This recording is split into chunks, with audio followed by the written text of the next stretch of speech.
在遥远的未来，人类为了追求更高的生活水平，不断的开发科技，制造出各种机器和电子产品。他们不顾大自然的平衡，砍伐森林，污染空气和水源，甚至用基因工程创造出新的动物和植物。这些新物种被称为机械兽，因为它们的身体都有一些机械的部分，例如金属的爪子、电子的眼睛，或是太阳能的皮肤。机械兽最初是人类的宠物和玩具，但是随着时间的推移，它们逐渐的变得越来越聪明和强大。它们开始反抗人类的控制，并且攻击其他的动物和植物。它们吞噬了大部分的自然资源，并且繁殖出更多的机械兽。它们甚至开始入侵人类的城市和村落，摧毁了许多的建筑物和交通工具。人类面临了前所未有的危机，不得不与机械兽展开了一场殊死的战争。在这个故事中，主角是一个10岁的男孩，名叫阿明。阿明是一个喜欢冒险和探索的孩子，他对科技和自然都很感兴趣。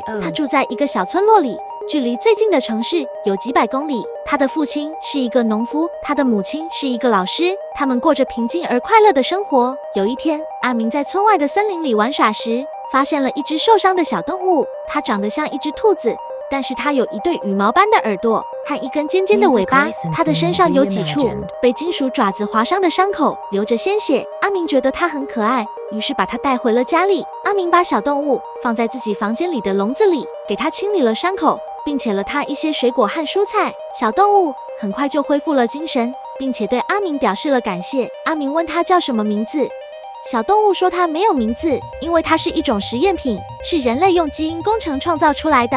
阿明听了很惊讶，也很同情。他决定给小动物起一个名字，叫做小白。他告诉小白，他不会伤害它，也不会让别人伤害它。他希望小白能够成为他的朋友。小白很高兴，也很感动。他觉得阿明是一个很好的人，也是他第一个真正的朋友。他答应阿明，他也会保护阿明，不让机械兽伤害他。阿明和小白每天都在一起玩耍、学习、分享，他们彼此信任，彼此关心。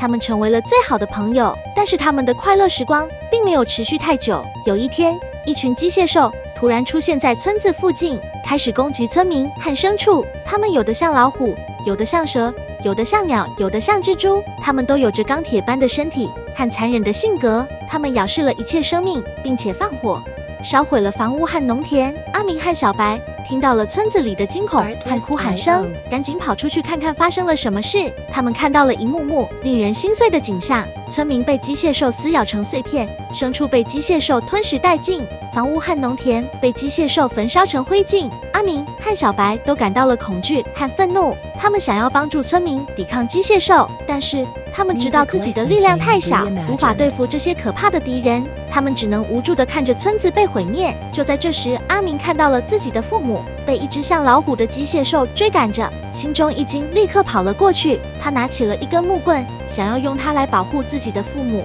他大声地喊道：“爸爸妈妈，快跑！我来帮你们！”阿明的父母听到了阿明的声音，也很惊慌。他们不想让阿明冒险，但是他们也没有办法甩掉那只机械兽。他们只能向阿明喊道：“阿明，你快走，不要管我们，这只机械兽太危险了。”阿明不愿意听他们的话，他坚持要救他们。他用尽了全身的力气，挥舞着木棍向那只机械兽冲了过去。他想要用木棍打中机械兽的头部，让它晕倒。但是阿明的计划失败了，那只机械兽太快了，他轻易地闪过了阿明的攻击，并且用他的金属爪子抓住了阿明的手臂。阿明感到了一阵剧痛，木棍从他的手中掉了下来，他被机械兽提了起来，看到了他那充满杀意的电子眼睛。待续。